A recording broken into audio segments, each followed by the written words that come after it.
Cuando era niño, mi padre tenía una segunda familia en nuestro sótano. Al crecer, pensé que todos tenían una segunda familia en su sótano. En retrospectiva, entiendo lo ridículo que suena. Pero era todo lo que había conocido. Sabía que todas las noches mi papá cubría las sobras de la cena con papel de aluminio, se levantaba sin decir una palabra y llevaba el plato al sótano. Escuché desde mi habitación mientras bajaba pesadamente los crujientes escalones, contuve la respiración para escuchar los murmullos ahogados de su saludo.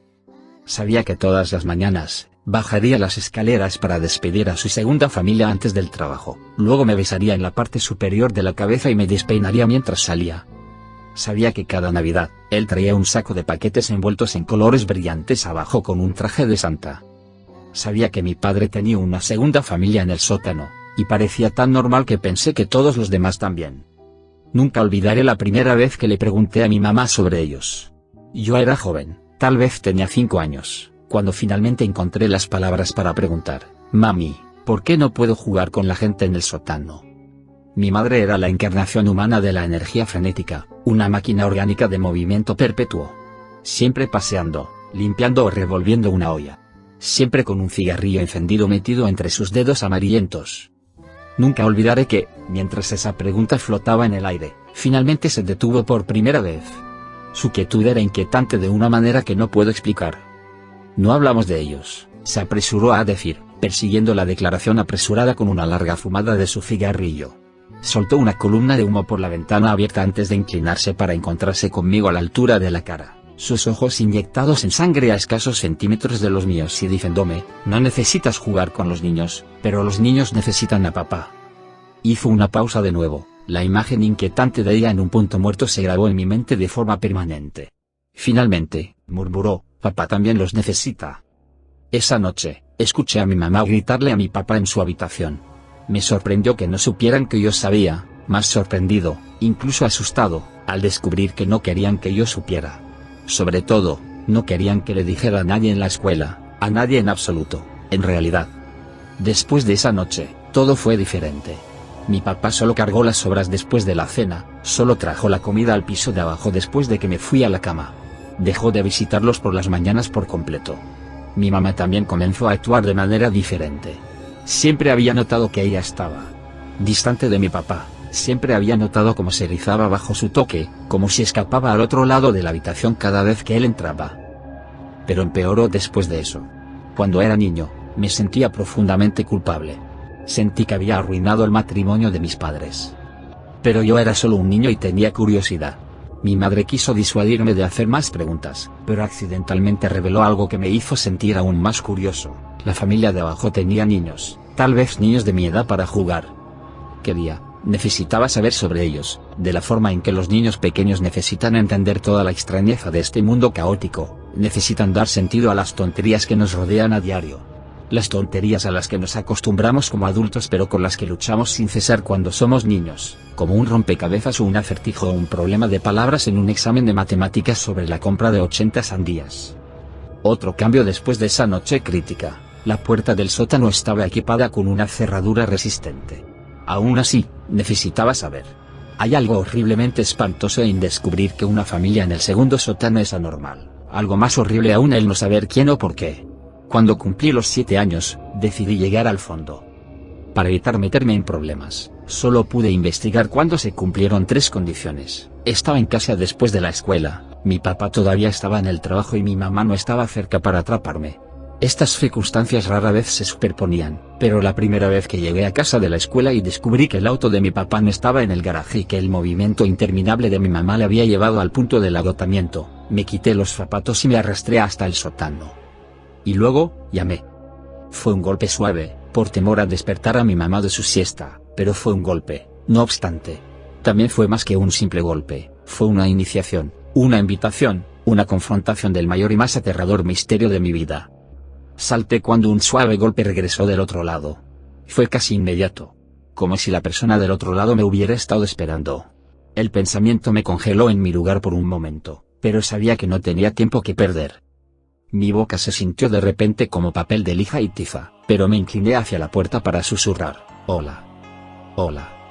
Era una niña pequeña, su voz dulce pero tímida. como probar las teclas de un piano por primera vez. Yo soy Ricky. ¿Cuál es tu nombre? Una pausa larga y ella me respondió. Lila. Mi hermano es Isaac, pero no habla tan bien. Pero aún es pequeño. Mamá dice que empezará a hablar cuando estés listo. Pregunté, ¿hay 3 de ustedes ahí abajo? Respondió simplemente, como si toda la situación se sintiera tan completamente normal para ella como para mí, en el lado opuesto de la puerta del sótano. Sin embargo, papá viene de visita a veces, así que supongo que hay 4. Mis ojos se abrieron cuando una serie de preguntas comenzaron a brotar en mi mente, pero escuché a mi mamá comenzar a moverse en su habitación. Corrí por el pasillo hasta la sala de juegos. Ocupé mis manos con mis juguetes, pero mi mente estaba en otra parte. Los brotes de preguntas continuaron creciendo rápidamente, pronto superando mis pensamientos como una maleza rebelde. Y como la mala hierba, las preguntas eran obstinadas, difícil e imposibles deshacerse de ellas.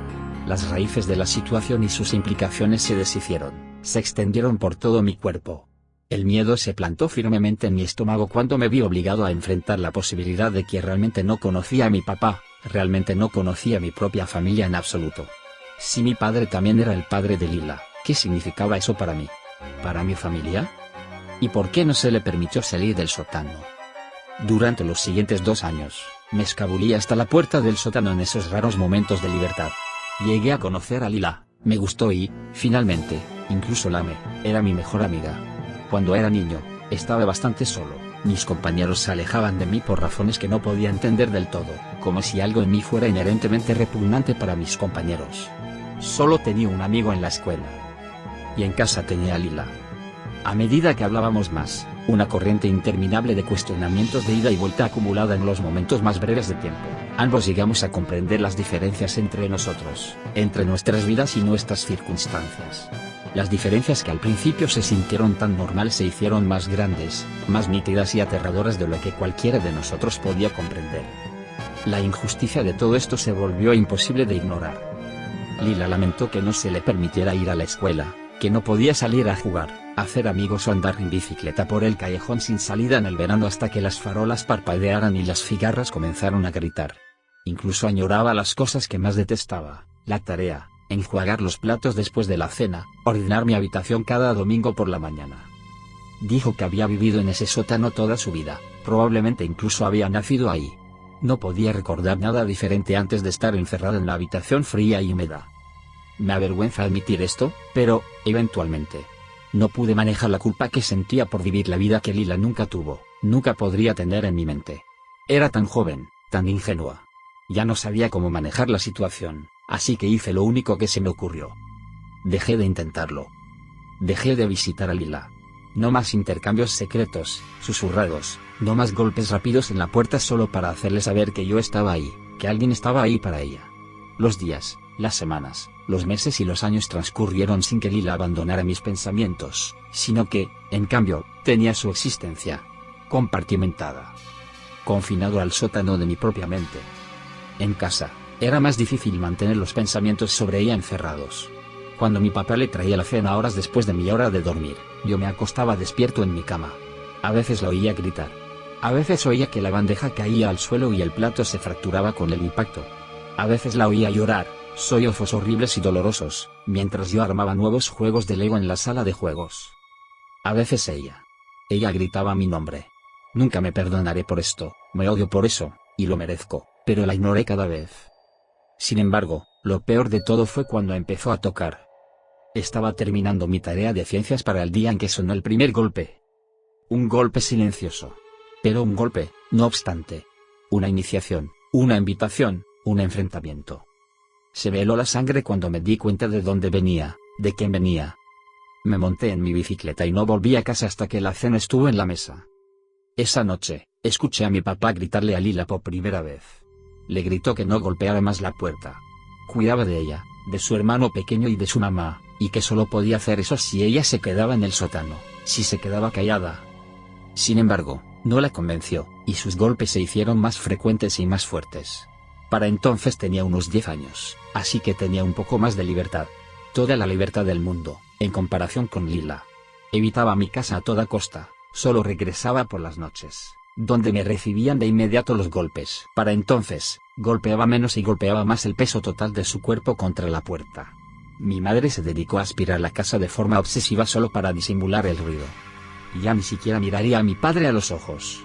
Me imaginé los moretones floreciendo en el hombro de Lila, arriba y abajo a lo largo de su brazo. Si le dolía, no lo dejó ver. Ella no se detuvo. El sueño se convirtió en un recuerdo lejano, dejándome aturdido, irritable, confundido y, sobre todo, aterrorizado. Comencé a llegar a la casa de mi amigo de la escuela, ahora mi único amigo, sin anunciarme solo para escapar de los golpes de Lila. A sus padres claramente no les agradaba, y las tensiones aumentaron entre nosotros dos niños, escalando a un punto de ebullición que terminó en una pelea. Lo golpeé en el estómago y él regresó con las palabras que me rompieron todo. Un golpe mucho más poderoso de lo que podría haber dado con pequeñas manos en puños. Mi mamá dice que eres un niño no deseado, que tu mamá es una mujer perdida. Tuve que buscar las palabras en mi diccionario cuando llegué a casa. Tuve que reunir el valor para, una vez más, hacer una pregunta difícil: mamá, ¿soy un niño no deseado? Tuve que ver a mi mamá perder el impulso, para detenerme de nuevo. Tuve que ver cómo se apagaba la poca luz que le quedaba en ella.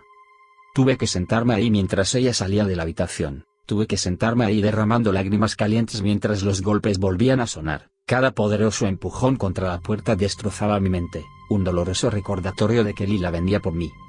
Pero mi mamá regresó, y regresó con un viejo recorte de periódico en sus manos, gastado en los bordes. Lo sostuvo contra su pecho cuando finalmente, me dijo la verdad sobre Lila, sobre la segunda familia de papá en el sótano. Era joven, pero necesitaba saberlo. Mi mamá también lo sabía.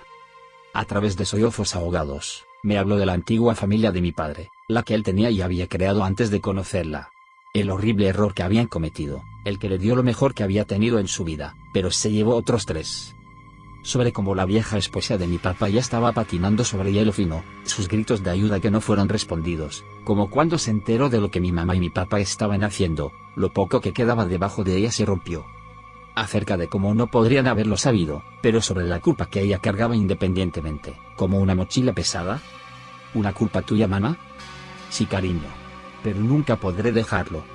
Que Lila estaba no está viva, e Isaac también. Que su mamá les había hecho eso, y luego se lo había hecho a sí misma también. Mi papá los encontró en el sótano cuando llegó a casa del trabajo.